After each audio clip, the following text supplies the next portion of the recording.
من أجل الحرية نحن معهم، كلنا معهم أيها الإخوة، كلنا مع كل من ينادي بالحق وينصر الحق، لا نتخلف عنه.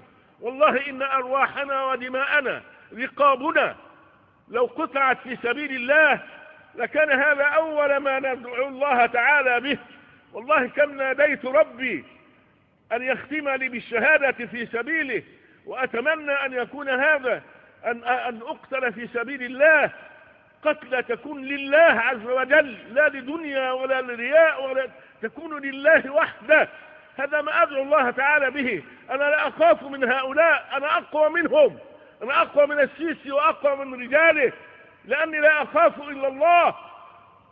شعاري ما اتخذناه شعارا للاتحاد العالمي لعلماء المسلمين، وهو قول الله تعالى: الذين يبلغون رسالات الله ويخشونه ولا يخشون أحدا إلا الله وكفى بالله حسيبا.